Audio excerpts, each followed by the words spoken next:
नमो नमः विद्यार्थियों। जैसा कि हम संस्कृत शिक्षण कर रहे हैं और संस्कृत शिक्षण में अनुवाद भाग 4 का अध्ययन करेंगे। इससे पहले हमने भाग 3 तक अध्ययन कर लिया। विद्यार्थियों, आज बहुत ही पावन अवसर है, गुरु पूर्णिमा का बहुत ही पावन अवसर है। इस गुरु पूर्णिमा के अवसर पर हम जो अनुवाद का बहुत महत्वपूर्ण भाग है उसकी शुरुआत करने जा रहे हैं।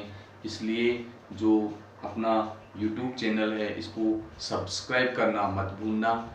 और अब हम अनुवाद भाग 4 में पढ़ेंगे कारक कितने होते हैं और कारक के हिसाब से कारक की परिभाषा क्या होती है और कौन सी विभक्ति में कौन सा कारक लगता है। चलो विद्यार्थियों, हम बिना देर किए हुए हम अपने लक्ष्य की ओर बढ़ते हैं।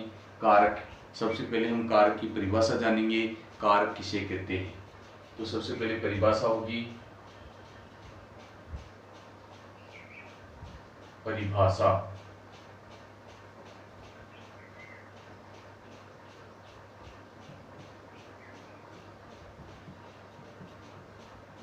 परिभाषा में कारक की परिभाषा क्रियाजनकत्वम कारकम, क्रिया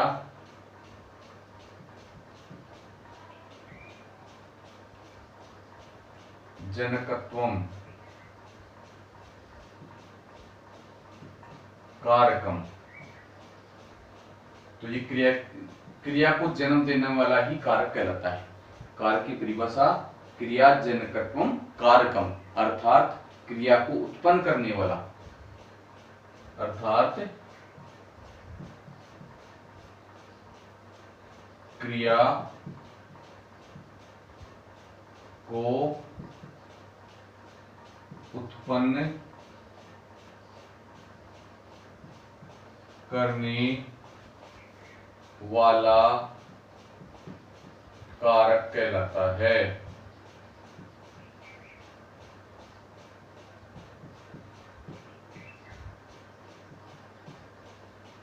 अर्थात जो क्रिया से जिसका सीधा संबंध होता है कारक कहलाता है।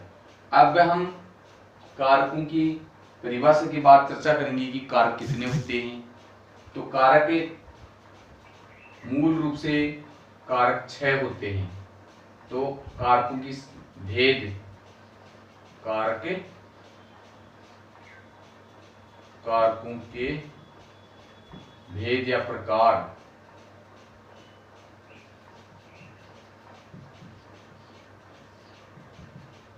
कारक मुख्य रूप से 6 प्रकार के होते हैं। तो ये 6 प्रकार के ही कारकों को माना जाएगा, क्योंकि जो क्रिया से संबंध रखता है उसे ही हम कारक कहते हैं।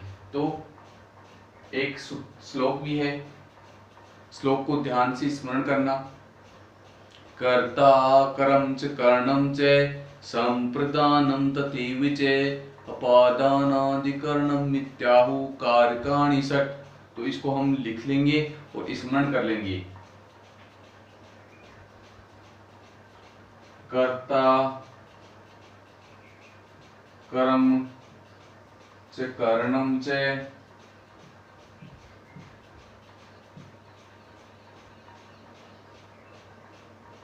संप्रदानम तथैव च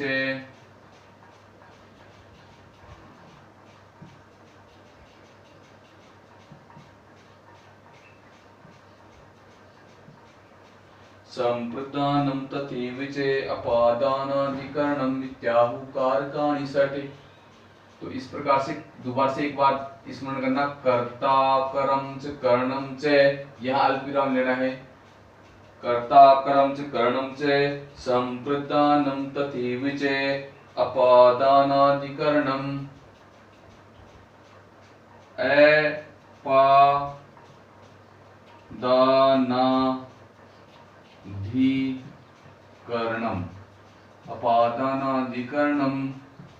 अपादानाधिकरणम मिथ्याहु कारकाणि षट्।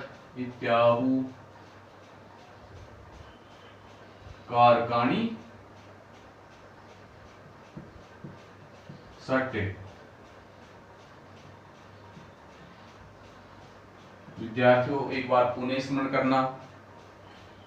कर्ता कर्म च करणम च संप्रदानम तथैव च अपादानाधिकरणम नित्याहु कारकाणि षट्। अब इस श्लोक का हिंदी अनुवाद मैं आपको समझा रहा हूं।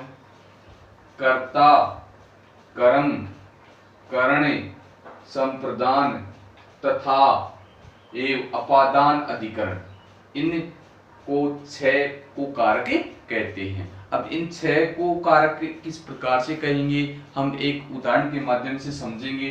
जिस प्रकार से मैं एक दात धातु के अर्थ में ददाती जो क्रिया है, ददाती, अब ये जो क्रिया है इससे संबंधित जो हमारे कारक हैं उनको हम समझेंगे। जैसे राजा,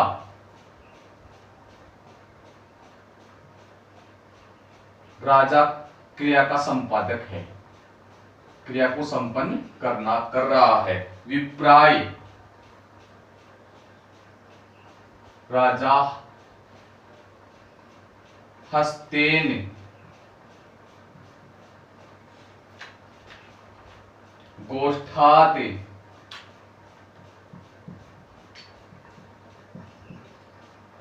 गोष्ठात, विप्राय,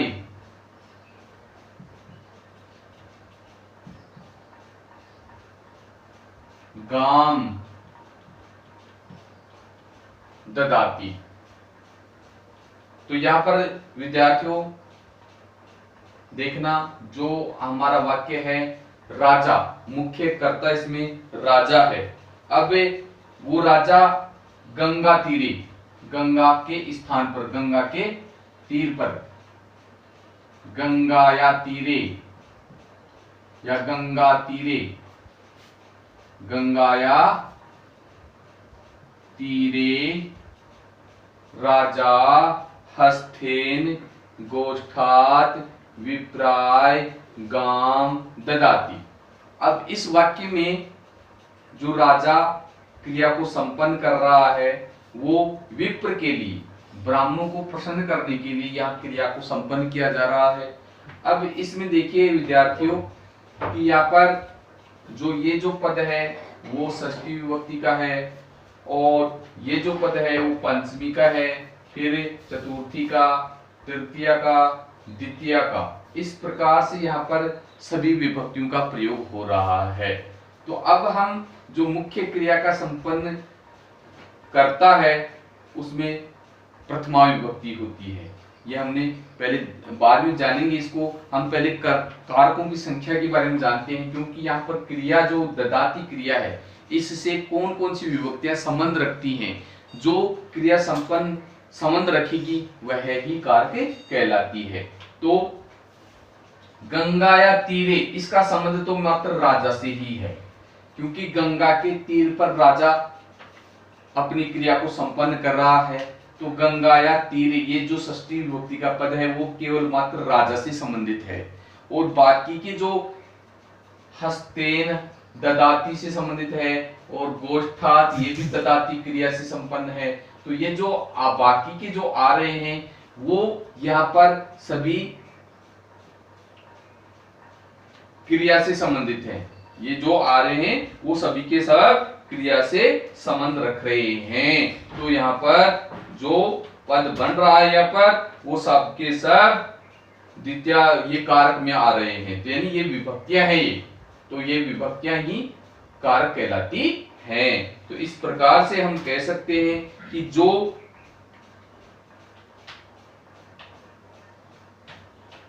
क्रिया से संबंध रखता है, जो क्रिया से संबंध रखता है वह ही कारक कहलाता है।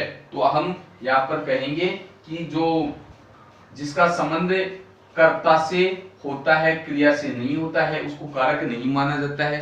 संक्षिप्त रूप में हम ये कहें कि जिस विभक्ति का संबंध क्रिया से हो वह ही कारक होता है।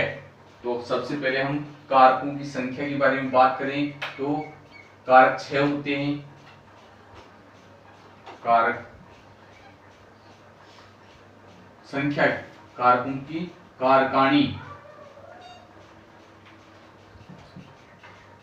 इनकी संख्या की बात की जाए तो 6 कारकाणी 6। और कौन कौन से हैं?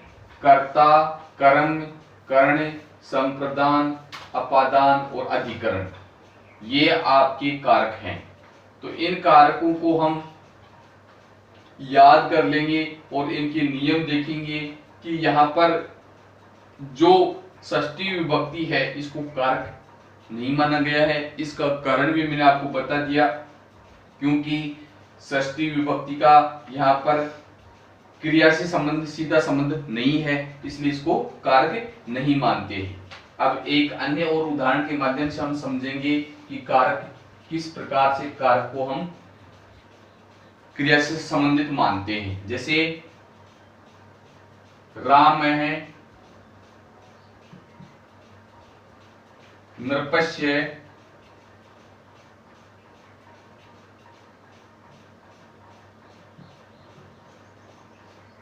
पुत्रम पश्यति। यहां देखिए विद्यार्थियों, राम जो क्रिया कर रहा है यहाँ पुत्र को देखने से संबंधित है। राम की जो क्रिया है वहां पुत्र को देखने से संबंध रख रही है। तो नृपश्य जो राजा के पुत्र को देख रहा है, तो यहाँ राजा जो पद है उसका संबंध राम से ही है, न कि पश्यति जो क्रिया है उससे। तो जिसका संबंध क्रिया से नहीं होता है, जो क्रिया को प्रभावित नहीं करता है, उसको कारक नहीं मानते हैं। तो ये संक्षिप्त रूप में याद रख लेना, जिसका संबंध क्रिया से नहीं होता है उसे कारक नहीं कहते हैं। कारक वह होता है जो क्रिया से सीधा संबंध रखता है।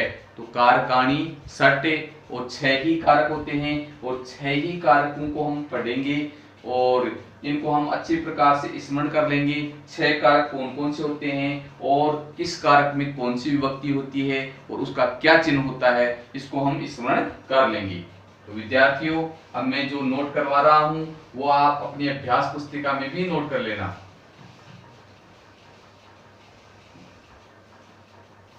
तो एक तरफ तो हम लिखेंगे कारक, दूसरी तरफ है विभक्ति, और फिर उसकी पहचान के लिए चिन्ह। जैसे कर्ता कारक है, कर्ता कारक भी याद रखना प्रथमा विभक्ति होगी, और उसका चिन्ह पहचानने के लिए ने चिन्ह का प्रयोग होगा। हिंदी वाक्य के अंत में आपको ने चिन्ह मिलेगा। कर्म,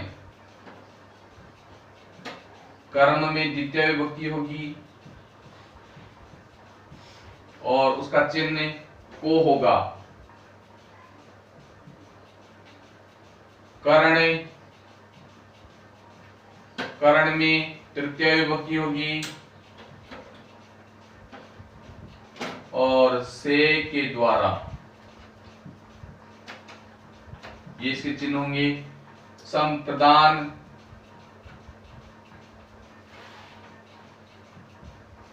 और चतुर्थी विभक्ति में इसका प्रयोग होगा,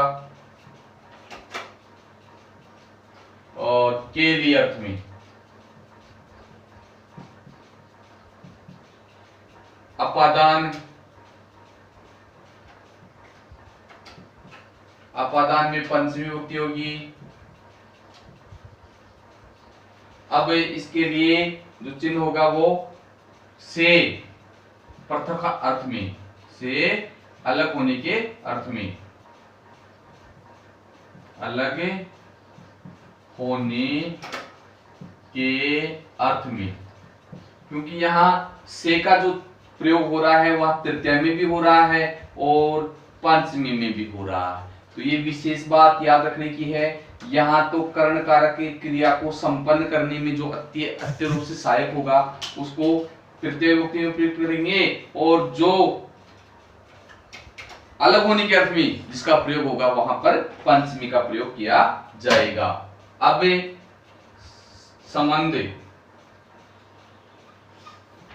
संबंध में विभक्ति षष्ठी करनी है जिसको हम कारक नहीं मानते हैं। इसका कारण भी मैंने आपको बता दिया था, क्योंकि संबंध को कारक क्यों नहीं माना गया है, क्योंकि इसका संबंध क्रिया से नहीं होता है। और इसका चिन्ह का, के, की, रा, रे, वी, इस प्रकार से इनके चिन्ह होंगे। और अंतिम जो विभक्ति होगी सब अधिकरण कारक है, अधिकरण, और इसमें सप्तमी विभक्ति का प्रयोग होगा।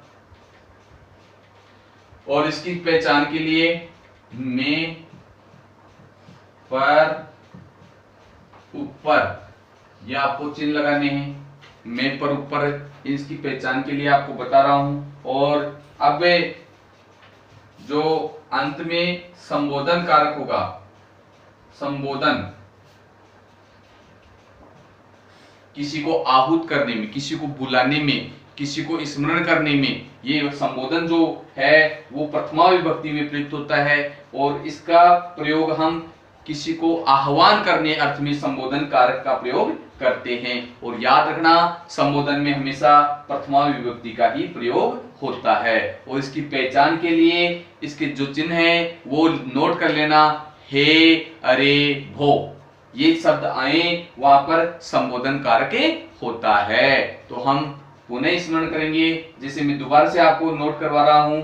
कर्ता कारक, जिसमें प्रथमा विभक्ति होती है, उसकी पहचान के लिए ने चिन्ह होगा। अब कर्म कारक, कर्म में द्वितीय विभक्ति होती है, उसका चिन्ह को होता है। करण कारक, कर्ण में तृतीय विभक्ति होती है और इसका से और के द्वारा चिन्ह होता है। संप्रदान कारक, चतुर्थी विभक्ति का प्रयोग होगा। संप्रदान में नोट कर लेना, चतुर्थी विभक्ति, चतुर्थी और उसका के लिए चिन्ह में। फिर अपादान, पंचमी से अलग होने के अर्थ में। संबंध, षष्ठी, काके की, रारेरी। अधिकरण, सप्तमी, में, पर, ऊपर। संबोधन, संबोधन में विभक्ति प्रथमा का ही प्रयोग करना है। और ये परीक्षा में प्रश्न भी पूछा जा सकता है, संबोधन में कौन सी विभक्ति होती है, तो प्रथमा। और इसका चिन्ह हे, अरे, भो, इस प्रकार के चिन्हों से हम इसकी पहचान कर लेंगे, हे, अरे, भो। अब विद्यार्थियों, ये नोट करने के बाद में हम इनको स्मरण कर लेंगे कि कौन से चिन्ह से कौन सी कारक होगा और कौन सी विभक्ति का प्रयोग होगा। तो अब हम इन्हीं कारकों के आधार पर अनुवाद बनाना सीखेंगे, ताकि हमें अभ्यास हो जाए कि किस प्रकार से हम अनुवाद बनाएंगे। फिर हम अलग जो प्रकरण होगा हमारा अनुवाद भाग 5, वो हम कारकों के हिसाब से, सूत्रों के हिसाब से अनुवाद बनाएंगे। तो अब हम चलते हैं अब अनुवाद प्रकरण में। इन्हीं को हम अनुवाद के रूप में देखेंगे कि कौन से वाक्य में किस प्रकार से विभक्ति का प्रयोग होगा।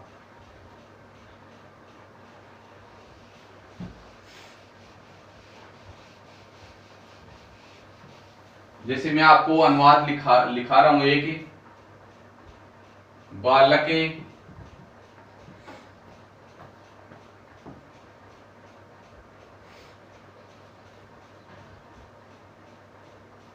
घर पर पढ़ता है।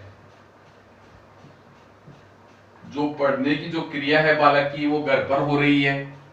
तो यहाँ पर में, पर, ऊपर सप्तमी विभक्ति का प्रयोग होगा। ये हमने पहले ही जान लिया, क्योंकि पर और में और पर, ऊपर तीन चिन्ह होते हैं, वहां पर सप्तमी का प्रयोग होगा। तो यहाँ कर्ता बालक है, तो बालक का प्रथमा विभक्ति में बालक है। और यहाँ क्रिया घर पर संपन्न हो रही है, तो गृहे। अब कर्ता के अनुसार क्रिया का प्रयोग होगा, ये हमने पहले ही ये नियम जान लिया है। कर्ता यहाँ प्रथम पुरुष का एक वचन है, तो क्रिया भी प्रथम पुरुष के एक वचन में, लट लकार में, क्योंकि लट लकार की पहचान ता है, ती है, ते है। ये मैंने आपको स्मरण करवा दी थी। तो पढ़दा तुम्हें पढ़ती, पढ़ता पठंती, पढ़सी, पढ़ता पठत, पठामी, पठाओ, पठामे, ऐसे रूप चलेंगे। तो यहाँ पर हम जो पठ जो क्रिया है वो लट लकार में पठती, पैठती। तो ये हमारा अनुवाद बन जाएगा, बालक है गृहे पठती। तो ये कारक के हिसाब से अनुवाद बन गया यहाँ इस कारक में यहाँ सप्तमी विभक्ति है, तो यहाँ जो क्रिया संपन्न हो रही है वो घर पर हो रही है, और जहाँ क्रिया का संपादन स्थल है उसमें सप्तमी विभक्ति का प्रयोग होगा। अब ऐसे ही एक वाक्य है, राम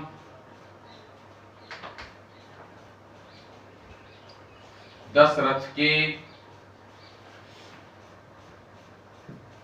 पुत्र थे।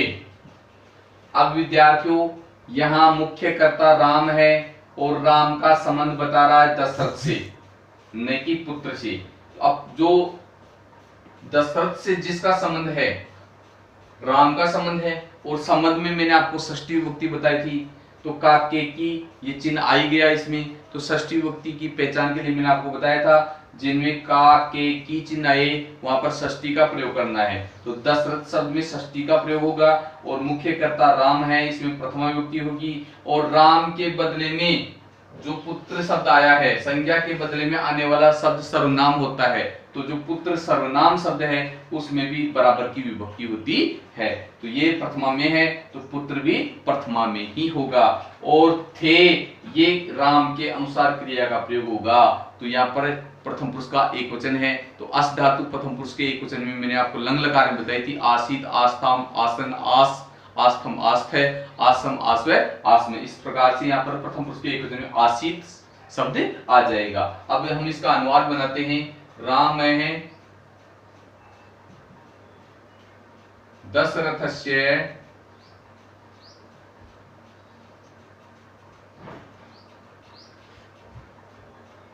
पुत्र है आसीत। इस प्रकार से ये हमारा अनुवाद बन जाएगा, राम है दशरथस्य पुत्र आसीत। तो यहाँ षष्ठी विभक्ति का प्रयोग हो रहा है, इससे पहले हमने सप्तमी विभक्ति का प्रयोग किया। अब हम जो पृथक अर्थ में पंचमी विभक्ति का वाक्य होता है उसके हिसाब से हम देखते हैं। जैसे पेड़ से पत्ते गिरते हैं, पेड़ से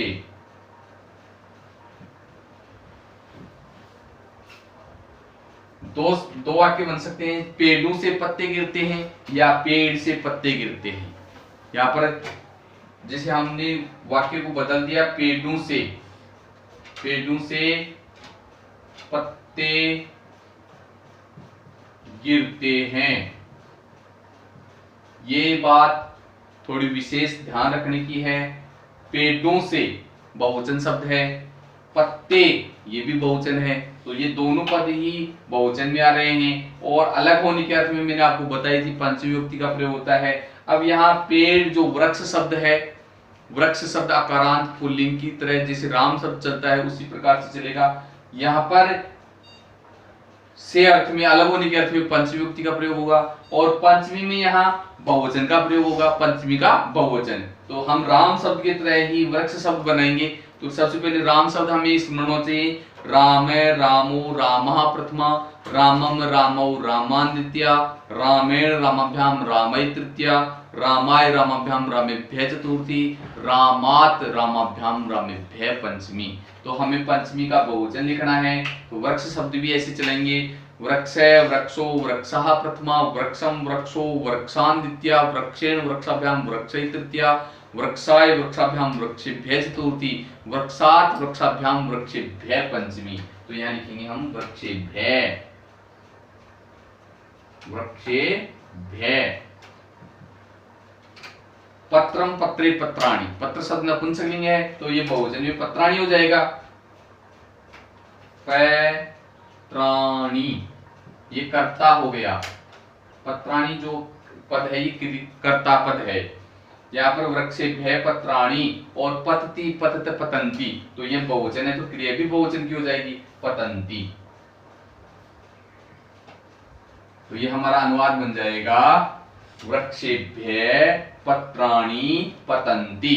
तो यहाँ विद्यार्थियों पंचमी विभक्ति का प्रयोग हो रहा है। इससे पहले हमने षष्ठी विभक्ति पढ़ी थी और इससे पहले सप्तमी विभक्ति पढ़ी थी। अब हम जो चतुर्थी विभक्ति है, जो दान क्रिया जिससे जिसको प्रसन्न करने के लिए दान क्रिया, कर्मणा यम विपरीति से संप्रदानम, कर्मणा यम विप्रेतिशय संप्रदानम, यानी ये सूत्र है। तो सूत्र के हिसाब से मैं आगे जो हमारा प्रकरण होगा उसमें बताऊंगा। अब हम जो हमारी क्रिया है जिसके लिए संपन्न होती है उसमें चतुर्थी होती है के लिए अर्थ में। जैसे बालक पिता के लिए, बालक पिता के लिए कार्य करता है, बालक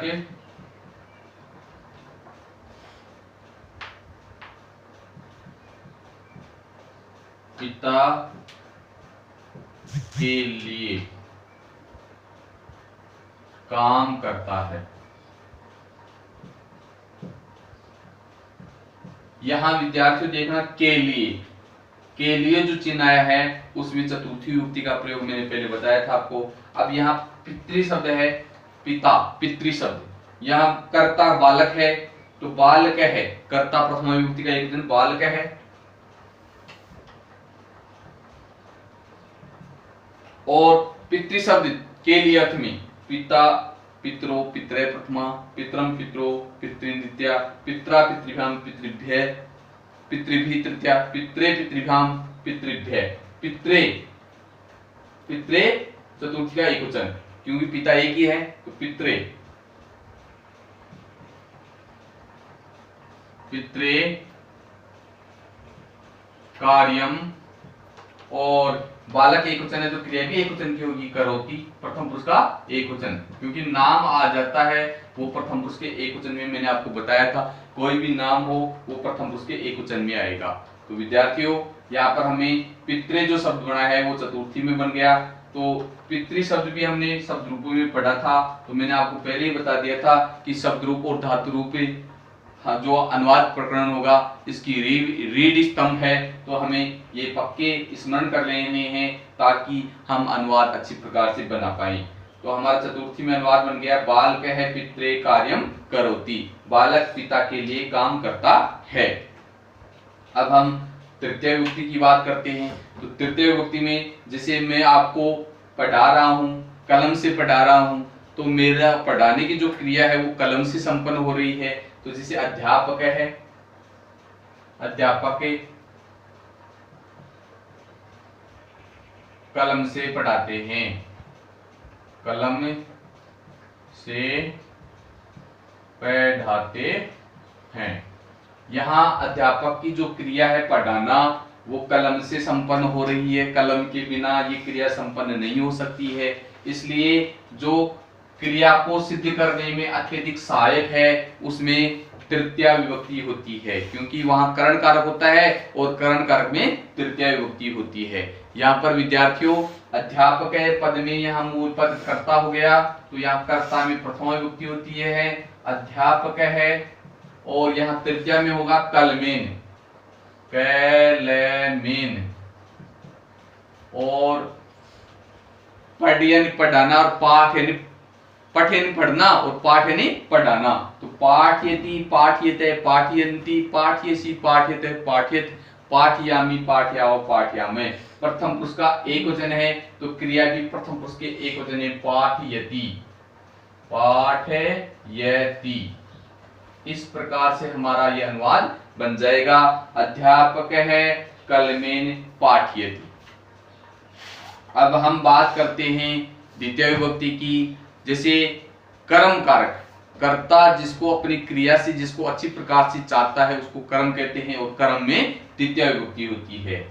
जैसे बालक पत्र लिखता है, बालक पत्र लिखता है। यहां विद्यार्थी देखना, बालक करता है, काम कर रहा है, काम करना, लिखना जो क्रिया है वो अब लिखना क्रिया को किसको चाह रहा है, ये पत्र, पत्र शब्द को यहाँ पर ये चाह रहा है। तो कर्ता अपनी क्रिया के द्वारा जिसको अच्छी प्रकार से चाहता है उसे कर्म कहते हैं। तो यहाँ कर्म पत्र होगा और कर्म में द्वितीय विभक्ति होती है, ये हमने पहले ही पढ़ लिया, कर्म में द्वितीय विभक्ति का प्रयोग होगा। तो बालक है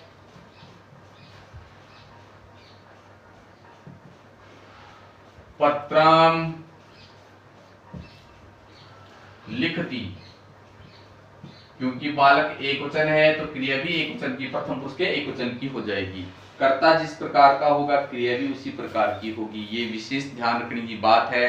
तो हमने प्रथमा, द्वितीया, तृतीया, चतुर्थी, पंचमी, षष्ठी, सप्तमी इन सभी विभक्तियों का अध्ययन कर लिया। मैं पुनः एक बार सातों विभक्तियों का अध्ययन करवा रहा हूँ। जैसे ये प्रथमा विभक्ति में बालक जो पद है वो प्रथमा में है और पत्रम जो द्वितीय विभक्ति में बना है। तो कर्ता में हमेशा प्रथमा विभक्ति होती है। कर्ता क्रिया को संपन्न करने वाला कर्ता होता है और उसमें प्रथमा विभक्ति का प्रयोग होता है। ये बात याद रखने की है। तो यहाँ प्रथमा विभक्ति हुई, यहाँ द्वितीय विभक्ति। इसी प्रकार से तृतीय विभक्ति का उदाहरण हमने कलमेन जो पढ़ा है ये तृतीय में आ गया। चतुर्थी की बात करें तो पित्रे, पित्रे में चतुर्थी विभक्ति है। और पंचमी में यदि चले तो वृक्षेभ्य, यहाँ पर पंचमी विभक्ति का प्रयोग हो रहा है। षष्ठी विभक्ति की बात करें तो दशरथस्य पुत्र है, तो यहाँ दशरथस्य जो पद है वो षष्ठी विभक्ति का है। इसी प्रकार से जहाँ क्रिया का संपादित स्थल होता है वहां सप्तमी विभक्ति का प्रयोग होता है। तो इस प्रकार से हमने प्रथमा से सप्तमी विभक्ति तक अध्ययन किया और हमने ये अनुवाद बनाए। इसी प्रकार से आप भी अनुवाद बना करके अभ्यास कर सकते हो। विद्यार्थियों, आगे जो मेरा अगला जो वीडियो होगा वो कारक पर आधारित होगा और जो मेरा ये लेसन है ये समझ में यदि अच्छी प्रकार से आ गया तो अपने दोस्तों को शेयर करना और सब्सक्राइब करना मत भूलना। तब तक के लिए सभी को मेरा नमस्कार।